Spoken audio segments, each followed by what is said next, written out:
Bueno, el segundo punto que les había desarrollado en el apunte es sobre qué características presenta la realidad. Esto es algo muy escueto. No me gustaría que lo confundan con las características del ente en cuanto ente.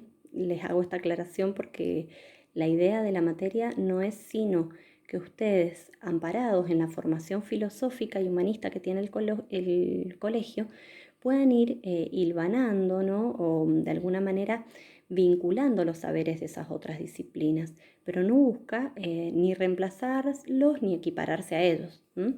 Se los aclaro porque, bueno, en algún punto hay algunas características del ente que son similares a las características que presenta la realidad, y pensemos en lo que decíamos recién. La realidad está constituida por entes, ¿sí?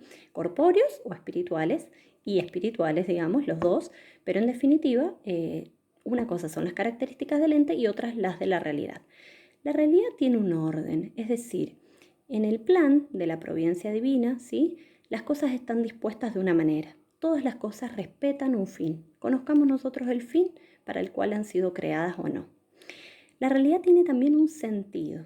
Una cosa es el sentido y otra cosa es el significado. En esto hay que hacer una diferencia. El significado es un poco más subjetivo, podríamos decir, ¿sí? Se percibe y se capta de alguna manera a través de la propia sensibilidad. En cambio, el sentido tiene que ver con esto, con una razón de ser, un poder ser entendible, ¿sí? ¿Cuál es esa razón que tiene la realidad de existir? Es un poco el tema del concepto de la inteligibilidad que ustedes habían estado viendo a través del material que yo les ofrecí sobre ideología.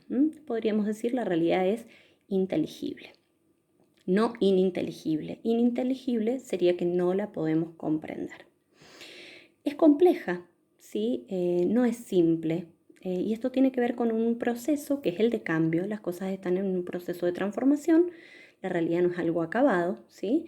Pensémoslo desde los procesos de vida y muerte que atraviesan los seres vivos, no sé, los cambios en las estaciones del año, un montón de condiciones que son evidentes, digo, uno puede pensarlo a través de un montón de ejemplos que manifiestan esto, que la realidad va sufriendo modificaciones y que también son propias están pensadas en el plan de Dios, ¿no? O dispuestas de alguna manera.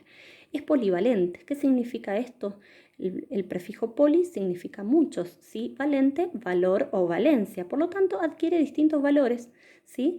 Y por lo tanto también, en este sentido, el valor de alguna manera depende de las circunstancias, de las personas que analizan el valor de las acciones, ¿sí? Pensemos como, por ejemplo, no sé, una cuestión como la vida humana. Para los distintos hombres adquiere realmente valores diferentes, no la interpretamos todos de la misma manera, no todos le otorgamos la misma importancia. Bueno, otra característica es que es multidimensional, les había dicho yo, ¿sí? Tenemos dimensiones en todas las esferas de la vida humana, ¿no? Pensemos la dimensión de lo social o de lo sociológico, de lo fisiológico, de lo histórico, no sé, de lo espiritual. Hay un montón de dimensiones desde la cual nosotros la podríamos explicar. Posee diversidad de entes, ¿sí? Materiales e inmateriales, como les decía, espirituales o corpóreos.